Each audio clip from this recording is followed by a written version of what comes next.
Planogram Builder Tutorial 10, Creating and Managing Furniture. In this tutorial, you'll learn how to make simple furniture and save it for future use. In Planogram Builder, furniture is composed of parametric components, such as shelf, back panel, and dividing panel. There are 3 methods for creating furniture. Method 1. Use the different types of furniture that come with the software as a basis to create your similar furniture. Method 2. Create standard shelf units by specifying their dimensions and parameters. Method 3. Add each component one by one to build your furniture. The 3 methods then allow you to modify the furniture to match the desired results. First, we'll explore the templates that come with Planogram Builder. Click Templates. Choose predefined examples to view the templates that come with the software. In the classification, under Category, click Shelving.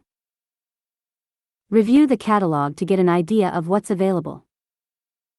Drag Cabinet, Glass, to the visualization area. Also add Showcase. Finally, place Refrigerator, Chest, in the planogram. Note that the 3 pieces of furniture are placed side by side in the planogram.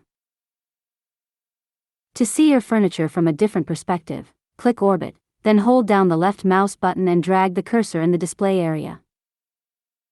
Now we're going to see the method where we enter parameters to create a complete bay. Click Create Bays. Enter the desired width of the bay. Note that the preview on the right is updated to reflect the new width. Specify a value for overall height. You can also enter a value in gap between shelves. Set a value for number of shelves, excluding the base shelf and top panel, if applicable. Note that if you enter a value for gap between shelves, it will be used in conjunction with number of shelves to calculate overall height. Conversely, if you enter a value for overall height, it will be used in conjunction with number of shelves to calculate gap between shelves. Choose a color for your bay structure. Enter the width, depth, height, and color of the shelves. Shelf front margin, the distance between the front edge of the shelves and where the products will be placed.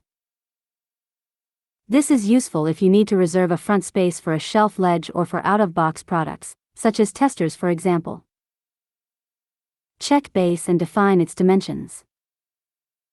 This is your lowest shelf, often larger than other shelves. Verify that back panel is also checked and set its parameters. Check Accept items to allow pegged products to be hung on it. Back panel top overhang, the vertical space between the highest shelf and the top of the back panel. Back panel lateral overhangs, the offset to the left and right in relation to the width of the shelves. Hook length, the length of the hooks for products pegged to this panel. Back panel depth, its thickness. You can also add the following components to your furniture if you wish. Top panel, a cover panel for the furniture, like those found on a bookcase for example. Side panels, 2 outer side panels, as in closed cabinets. Number of dividing panels, any number of vertical partition panels, which are typically found in pigeonhole shelving. You can also define how shelves and dividing panels should intersect. Note that the height of the base, back panel, and top panel can affect the overall height of the bay. So, after changing the height of these elements, verify and adjust if necessary. Now that the basic settings are set, click on the button named Insert the Bay. Click where you want to place the bay to insert it. Repeat these 2 steps to insert another copy of the same bay. Finally, we'll try the method in which we'll create a bay by combining individual components. Click New to start a new project. Click the task named Modify Bays. Under New Bay Components, verify that Predefined is checkmarked. Here you can see the standard parametric bay components available with the software. Note that you can also import 3D models into your database as components, which type is always generic in that case. These imported components would appear in Personal, under New Bay Components. Drag back panel to an empty area of the visualization area. Then drag shelf on the bay you have just created. Repeat to add another component of type shelf. You will have noticed that dragging a component onto an empty area creates a new bay, while a component that is dragged onto an existing bay attaches to it. At this point, your project contains only one piece of empty furniture. If you want to reuse the furniture for other planograms, it's a good idea to save it as a project. Click Save As and type in a descriptive name so that you can easily find it in the future. Then, to insert a copy of this furniture into any planogram, follow these steps. Click New to start a new project. Create furniture with the methods described above.